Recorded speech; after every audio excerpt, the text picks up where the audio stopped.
एक दिन एक अमीर आदमी भगवान शिव के दर्शन करने के लिए मंदिर में गया।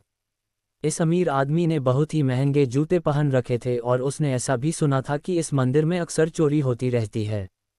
इस वजह से उसका मन नहीं हुआ कि वह अपने कीमती जूते वहां बाहर छोड़कर चला जाए। जूते पहनकर वह मंदिर में नहीं जा सकता था और उसे ऐसे ही बाहर छोड़कर वह जाना नहीं चाहता था। अब वह करे तो क्या करे? वह बड़ी दुविधा में पड़ गया था। थोड़ी देर सोचने के बाद उस अमीर आदमी ने मंदिर के बाहर बैठे एक भिखारी से बात की। अमीर आदमी ने उस भिखारी को अपने जूते संभालने के लिए दे दिए। भिखारी भी उसके जूते संभालने के लिए राजी हो गया। फिर वो अमीर आदमी अंदर मंदिर में पूजा करने के लिए चला गया।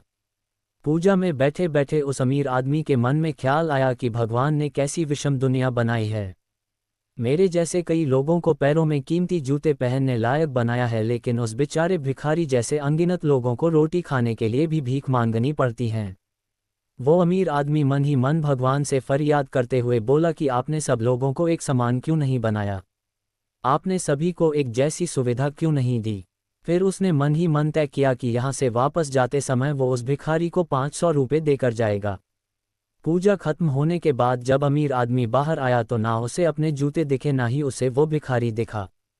उस अमीर आदमी को लगा कि भिखारी किसी काम से कहीं बाहर गया होगा, इसलिए थोड़ी देर तक उसने वहीं खड़े रहकर भिखारी का इंतजार किया। काफ़ी देर तक इंतजार करने के बाद भी जब भिखारी वापस नहीं आया तो उस अमीर आदमी को पता चल गया कि भिखारी उसे ठग के चला गया है। दुखी होकर अमीर आदमी नंगे पैर ही अपने घर की तरफ चल पड़ा। रास्ते में उस अमीर आदमी ने देखा कि फुटपाथ पर एक जूते चप्पल बेचने वाला बैठा है। अमीर आदमी एक जोड़ी चप्पल खरीदने के लिए उसके पास पहुंचा। वहां पहुंचते ही उस अमीर आदमी की नज़र उसके जूते के जैसे ही जूते पर पड़ी। अमीर आदमी पहचान गया कि ये उसी के जूते हैं। पूछने पर बेचने वाले ने पहले मना किया, लेकिन बार बार पूछने पर और दबाव देने पर उसने माना कि यह जूते उसे एक भिखारी 500 रुपये में बेच कर गया है। अब वह अमीर आदमी बिना चप्पल खरीदे मुस्कुराते हुए वहां से अपने घर की तरफ नंगे पैर ही चला गया। उसे भगवान से की गई अपनी फरियाद का जवाब मिल चुका था।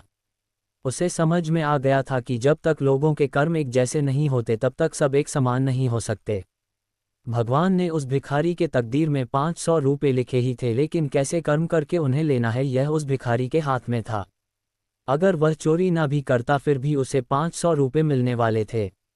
शायद उसके ऐसे ही बुरे कर्मों की वजह से आज वो एक भिखारी था।